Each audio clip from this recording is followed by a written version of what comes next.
For many holidaymakers around the world, the chance to experience real magic and the awfully big adventure that comes with a trip to one of the famous mouse's houses is exactly what dreams are made of. So join us as we explore the endless possibilities of that great big beautiful world of Disney as we travel to the magic.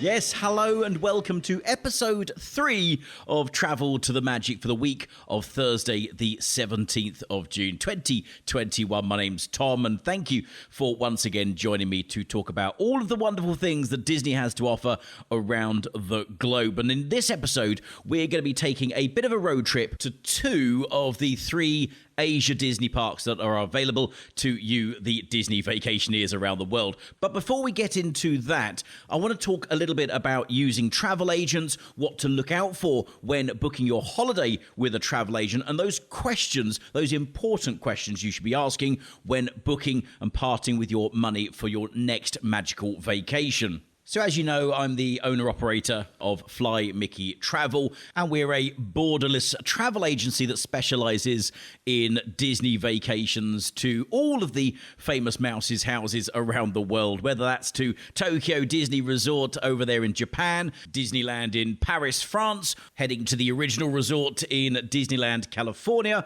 or taking a cruise on board one of those magical Disney Cruise Line ships out of Port Canaveral. And the reason we call ourselves a borderless travel agency is that we're able to book magical vacations to anywhere in the world for anybody in the world, whether you happen to be in Germany or in Hawaii or up there in the North Pole and you fancy like having a bit of magic in your life, then we can book those holidays for you. We're not tied to any one specific nationality, and I'll explain why we are a little bit different to other travel agents in a moment or two, and it'll maybe spark some questions in you for when you're booking your next holiday with your chosen travel company. One of the things we love about our customers is that we actually encourage them to ask as many questions as possible before going ahead with that final booking. And I think to do that means we can gain as much information about the needs, the wants, the wishes, the dreams of our customers so we can put together that perfect, personalized, magical vacation. But at the same time, the customer knows that we are truly interested in making sure that they get the most out of their holiday experience, because most holiday makers only have a set amount of days or weeks available every single year to go on holiday, and therefore it is crucial to make sure that time is well spent on their holiday and generates some incredible magic memories that hopefully will live with them forever and a day, and maybe encourage them onto another 2 or 3 or 4 extra Disney holidays. You never really know, but as a traveler, there are questions you should be asking of your travel agent before you make any final decision that leads to you parting with your hard-earned cash. If you think back to episode 1, when I talked about my experience as a kid traveling in the late 80s and early 90s to Walt Disney World for the very first time, I do remember that it was a package holiday that you booked. It was a set deal that the travel companies put in place, and that's what you went for. You didn't have a lot of choice in your airlines. You didn't have a lot of choice in terms of which hotels that package would offer you, and you generally didn't get offered anything above and beyond what was the standard package holiday: your flight, your accommodation, your transport, and your tickets if you were going to a theme park. But pretty much any other experience, well, that was up to you to arrange, research, and book. But thankfully, we had the birth of this little thing called the internet, and this allowed lots of travel companies, suppliers, and agents to all link together to be able to offer their customers a much wider world of travel to pick their perfect holiday from, which means today, your wish, dream, or fantasy Disney holiday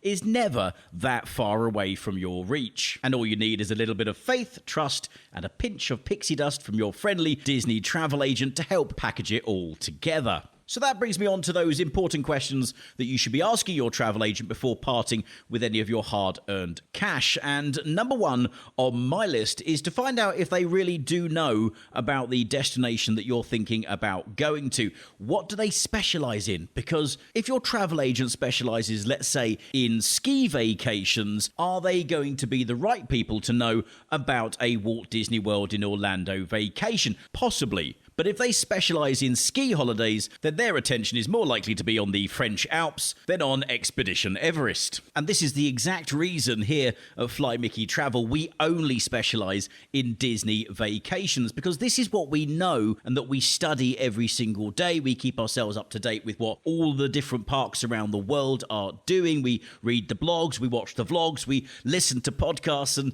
we grab all that information from all our different suppliers every single day so that we can make sure we provide our customers with the latest and the greatest deals and offers that are available. But we don't really know anything about any other type of holiday, even though we could actually sell it. If you wanted to go to the Caribbean on a private island, or maybe take a yacht off Mauritius, or go hand gliding across Finland, we can book all that for you, but we wouldn't necessarily be the right agency to do it because we simply don't know enough information about those types of destinations. It wouldn't make us a perfect type of travel agent for you to go to, but for Disney, for sure, we are the experts in terms of those kind of holidays. So when you're thinking about which travel agent is right for your holiday, just ask them what is it they specialize in, and then maybe add a secondary question, which is, have you ever been to these destinations? Because there is something different about studying and training to sell these kinds of packages to having also experienced it firsthand. Now, again, at Fly Mickey Travel, we have done that. We have done Walt Disney World, we have done the cruises, we do Disneyland Paris quite regularly because that is our home park. In fact, Friday, the 18th of June, we are going to be live in the parks. If you're listening to this on Thursday and it's a day away, you can join us live. And if you're listening to this after Thursday, then you can catch up on our social media and see what we got up to in the parks. But there are other questions you could be asking your TAs as well, like, is there a good time of the year to go to your preferred destination? For example, maybe you want somewhere nice and hot, but at the same time, you're not a big fan of heavy crowds. So what time of the year would be best where you could get yourself a bit of a tan, but at the same time, not have to see too many other people? Well, a good travel agent would have that information to hand for you. But it's not always about the destination you're going to that is a good time of the year, or in fact, a good time of the day. Because another question you might want to ask is, are there any cheaper alternatives to the arrangements that your travel agent is recommending? For example, is it cheaper to travel at set times of the day? Personally, I like to fly out early in the morning and fly back late at night, and I tend to find those flight times are generally the cheaper option for me. But not everybody is able to be flexible in their times that they can go, but we all want to make sure that we get value for money. So asking what the perfect time is to go could be the difference between a cheap flight on a Wednesday and a more expensive flight on a weekend. It's a simple question, but it's one that could save you an awful lot of money on those initial holiday costs and allow you to spend a lot more money on a nice pair of Mickey ears once you get inside the park, because let's face it, it's all about the Mickey ears these days. But what else might we want to know about our holiday? What else might we want to ask our travel agent? Well, how about asking them about all of the alternative things you could add to your itinerary?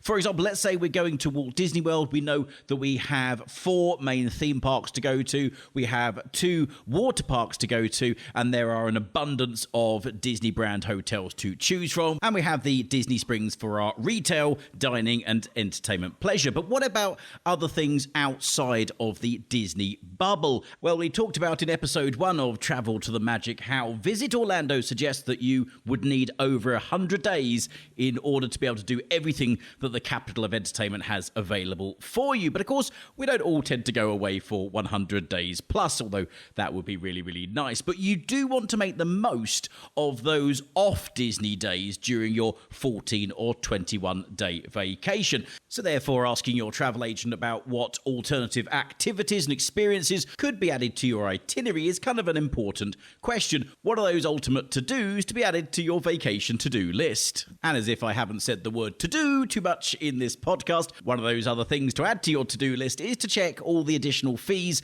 and costs that may be hidden inside these extra activities or these bolt-ons to your itinerary, so that before you go on holiday, your travel agent has made you aware of all of the extra costs that you might need to consider whilst you're saving and budgeting for your holiday, so that there is nothing to surprise you when you land at your chosen destination. And that, of course, should be the ultimate goal for any travel agent. That is to provide you a stress and hassle-free experience whilst you're planning and going on your vacation. And so that brings us kind of to the final and most important questions that you should be asking every single travel agent that you use before you pay a single cent or penny for your holiday. And those are questions around your protections, your rights, and your refund options should your holiday be interrupted by situations or circumstances beyond your control.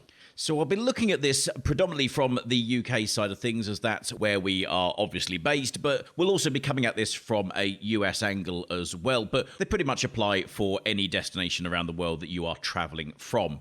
So let's start off with something relatively universal, and that is the cancellation periods for the different elements of your holiday. Whether it's a flight, a hotel, or an attraction ticket, they all have a cut-off period in which the final balance needs to be paid, and after such time, a refund may be deductible by a certain amount based on the days or weeks or time frame that supplier puts in place. So it's important to know that final payment cut-off time frame and to make sure that you've made your payment either before or on that day so those funds are readily available to those suppliers, and also to have an idea what the penalties are should you miss that date, because some suppliers will just require a deposit up front and then a final balance to be paid by a certain date. If you miss that date, then your deposit becomes non-refundable. Some suppliers need full payment up front or partial payment over a set period of time, and again, you may lose some of that money along the way if you don't meet certain timeframes. So make sure you're aware of those deadlines that you need to meet, and also what would happen if you miss them. Your travel agent should provide you all that information up front anyway, but if they don't, that's a question that you need to ask, because especially with Disney holidays, there are some built-in protections by Disney themselves. So for example, Disneyland Paris offers something called the Disney Zen Attitude, although it used to be called the Guarantee. What essentially the Zen Attitude does is it protects your hotel and park ticket elements by offering you a full refund if you are unable to make your Disney vacation, as long as you cancel 7 days or more before your arrival time. This doesn't include your travel elements, whether it's by car, ferry, or plane. Those suppliers will have their own T's and C's, and again, your travel agent should be able to provide you with the details about what happens in those circumstances if you need to cancel your holiday. Likewise, with the Disney Cruise Line, they currently offer a cruise with confidence policy that states within 14 days of your sailing, should you have any COVID-19 related health concerns, you can receive a full refund without Disney-imposed cancellation fees, or you can apply that cruise fare towards a future sailing date. Now, obviously, those two examples are the current state of play in terms of their refund policies, but if you're traveling maybe in 2022 or looking towards 2023 and beyond, just make sure you know what the refund policies are for the timeframes that you are traveling in. That way, at least if you're informed and knowledgeable, then there aren't any hidden surprises later down the line. Now, when it comes to travel elements such as flights, this can be a little bit more tricky when checking out where your rights and protections are, because it depends on the type of transport that you're using. For example, if you're flying with, say, American Airlines, British Airways, or Virgin Atlantic, these big boys tend to ask for a deposit up front and then take that final payment a lot closer to your departure time, whereas low-cost airlines will often take full payment at the time that you make the initial booking, and then later down the line, should you need to cancel and that plane is still flying, they are more than likely to be reluctant to give you a full refund. They are more likely to offer you flight credit to use on a future travel date. Now, that, of course, is not to say that all low-cost airlines won't give you your money back. It all depends on the T's and C's of the booking that you have made. So again, check that information out with your travel agent, and you can also ask your TA about alternative options that may give you a little bit more protection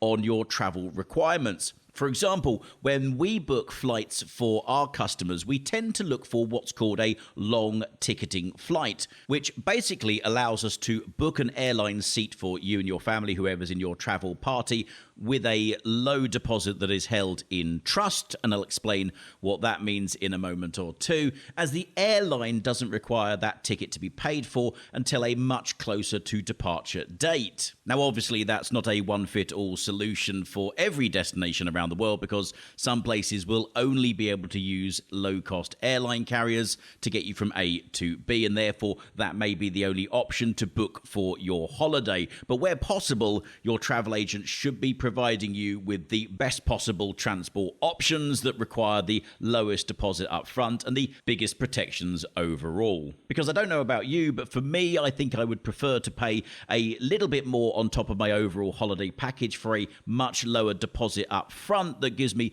greater protection and a better refund policy than paying for a slightly cheaper holiday with a much larger deposit that I could eventually lose in its entirety, or at best get back as flight credit only. But these are questions that you need to ask yourself when thinking about booking your holiday. What works best for you and your budget? Now, in the UK, if your travel agent offers you a flight-inclusive package holiday, it must be covered by what's called an ATOL certificate, an air travel organizer's license. And this is, in fact, a legal requirement in the United Kingdom because it stops you losing your money or becoming stranded abroad if the travel business that you booked through, however unlikely it would be, ceased trading before or while you're on your holiday. So it is a rather important question if you are a British national and you're using a United Kingdom travel agent who offers you a flight-inclusive holiday, that package comes with an ATOL certificate. And to make sure that that protection is valid, you need to know if your travel agent is personally certified by the ATOL scheme or whether they are using a single supplier who has an ATOL certificate themselves for your package, because there is a big difference. If they are personally certified by ATOL, like we are here at Fly Mickey Travel, then we are legally allowed to package you a holiday, including a flight from multiple different places, which means we can get you the best prices on the market for your dream vacation. But if your travel agent doesn't personally hold an ATOL license, then they are only able to sell you a package holiday that includes flights from one singular supplier, and you are legally entitled to know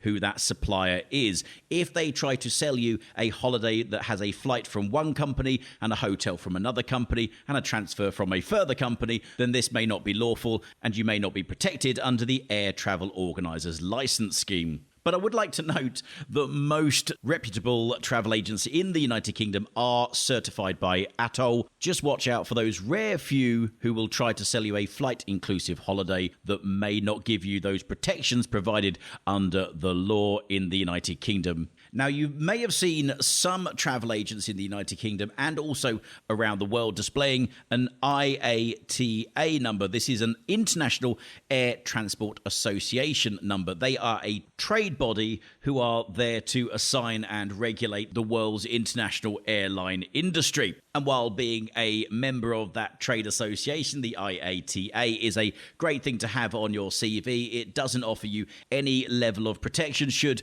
your travel company cease trading before or while you're away on holiday. But having said that, a lot of Americans display the IATA number as a form of confidence building with their customers, which is perfectly fine. But American travel agents have a very different way of protecting your flight-inclusive holidays that, funny enough, also us here at Fly Mickey Travel offer to our customers, which is how we are able to provide our borderless travel agency services to any customers around the world. And I promise you, this is the last bit about protecting your holidays so that you have a magical, hassle and stress-free time wherever you go to a Disney destination. Just felt it was important to let you know what you should be thinking about and looking at before you go and spend any money on your dream vacation that may just happen to be to 2 of the 3 Disney Asia parks. And we'll be looking at a trip, a 7-day vacation to Hong Kong and Shanghai Disney in just a moment or two. But let's talk about this final protection issue. And this is around protecting your finances as a whole for the entire holiday. And it is how American travel agents in general protect their customers' vacations. It's how we at Fly Mickey Travel protect our customers' vacations and their funds, and how a lot of other agents around the world do it as well. And it's called supplier failure insurance. Now, in the UK, most people have probably heard about ATOL, which we've spoken about before, and ABTA, which is the Association of British Travel Agents. And they are the UK's largest travel association for travel agents and for tour operators. And they regulate the code by which all ABTA members must work by in order to promote high standards of consumer services within the travel industry. And to the general public, that means providing advice and guidance to holidaymakers, as well as some financial protection to people who book with an ABTA travel agent. Now, it's not a legal requirement for a travel agent to be an ABTA member. In fact, there are quite a number of equivalent schemes that are out there that provide just as much consumer information and guidance as ABTA do. But as we've seen over the last 12 to 15 months of the ongoing coronavirus pandemic, we have seen plenty of examples where consumers who have booked and paid for their holidays have struggled to get their money back or to make alternative arrangements via those ABTA member travel agents. And that's not to suggest that it was wrong to book your holiday through them in the first place, because they do, as general rule, provide an excellent service. But here at Fly Mickey Travel, we are not ABTA members, but instead we use another equivalent ABTA service called PTS, Protected Trust Services. And the reason for this is twofold. One, because all the money you pay for your holiday is held in a trust account and only goes to the supplier at the very last minute, meaning we have much greater control on dealing with any problems and getting a refund to you in a timely manner, because that money is held by PTS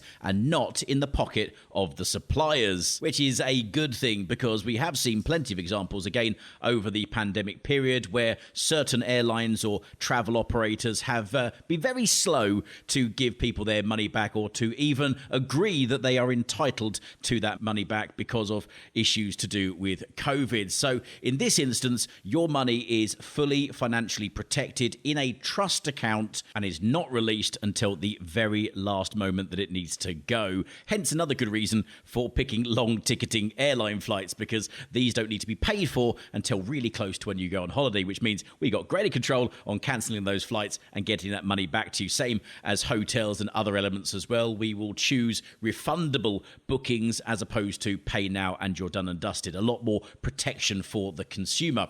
So the second reason that we go with PTS as opposed to the ABTA scheme is that with every single booking, PTS take out supplier failure insurance paid for by us. And what it basically means is that your funds are financially protected in the unlikely event that either us here at Fly Mickey Travel, our affiliates at Merlin Travel Group, or any of the third-party suppliers we use to create your magic booking cease trading while we have a travel contract with you. And it's this supplier failure insurance type protection that most Americans can probably equate to, and certainly a lot of countries that around the world are adopting to be their more standard way of booking holidays, especially in light of the last 15 months worth of crisis. And for me, as a travel agent, wanting to make sure that you have the most magical vacation you can possibly have that is hassle and stress-free, having access to these trust funds and also to the supplier failure insurance makes me feel a lot more confident about giving you the confidence to book your holidays with us. Does that make sense? Well, at least I hope so. But if you have any questions about holiday protection, I am more than happy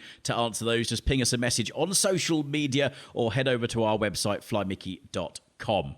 Now, let's move on to the Asia Disney parks for this last part of this week's Travel to the Magic. And I love talking about the Asia parks because they are a completely different type of Disney experience. Not only do they seem to invest a lot more in creating more modern and innovative attractions and rides, but the alternative cultural experiences that we can have going to an Asia Disney park just makes it all that more adventurous and that much more magical. And so this week, we're going to take a virtual trip from the UK over to two of the Asia Disney parks. Hong Kong Disneyland, which is currently celebrating an extended 15th anniversary. It unfortunately was closed for 60% of last year, so they'd be rather nice and kept their 15th anniversary going for a lot longer period. And then we're going to take a stopover in Shanghai, and we're going to celebrate the 5th anniversary over there as well. Plus, we're going to look at a cultural experience that you can do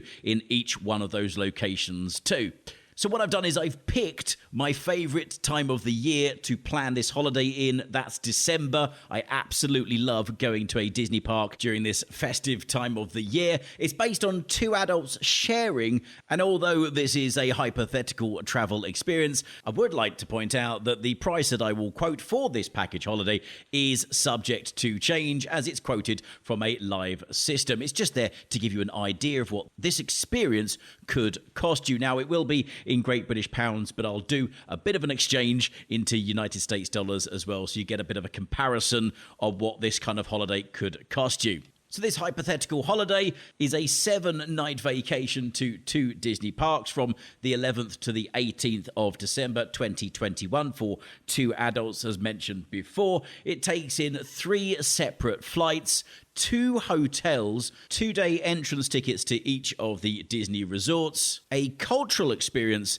in each of the countries, and your airport hotel transfers too. What is not included is your food and drink consumption during your holiday, any merchandising you might want to buy, like a Spirit jersey from the parks, or maybe a nice fetching pair of Mickey ears, and any additional Ubers, taxis, trains, or buses that you might want to take to do your own independent exploring of each of the cities. So our first initial flight takes us from London Heathrow over to Hong Kong International, which is just 5 minutes short of a 12-hour direct flight. So you'll want to make sure on board the aircraft you take plenty of things to occupy your time. Not only can you watch the in-flight entertainment, but you may want something like a Game Boy or your own tablet with movies, TV series, crossword games, that kind of thing to occupy your time. Because 12 hours is a long time on board one singular aircraft, especially when you're taking off the day before you land. 9 o'clock you leave the UK on the 10th and you land at 5 o'clock in the afternoon on the 11th. So when you get there, don't forget to set your watch and your devices to local time.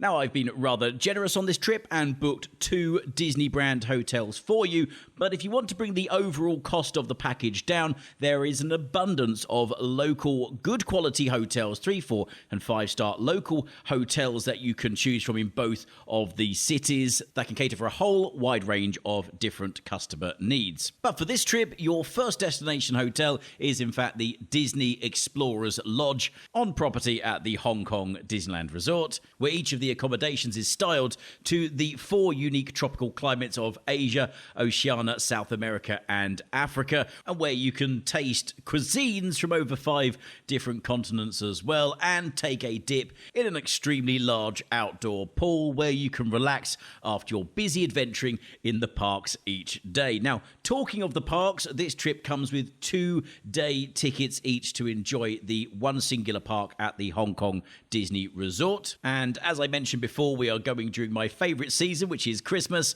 and Hong Kong Disney really goes for the treasures in the traditional style of Christmas, where you'll find sparkling street decorations, gorgeous window displays, a grand Christmas tree lighting ceremony. We also have Mickey and his friends hosting a Christmas time ball. We have Olaf in the Garden Village, which is a unique market setting full of festive music, delectable food and beverages, and special merchandising that's available. But we also have a dusting of snow as well to announce the arrival of Princess Anna, who I think is actually now Queen Anna from Arendelle, plus a series of performers in Frozen themed outfits leading her in a royal procession, accompanied by, of course, the music from the hit movies Frozen and Frozen 2. But of course, that's not the only reason to be going to Hong Kong Disneyland, because we also want to check out the brand new reimagined castle of Magical Dreams that's a shining beacon of courage, hope and possibility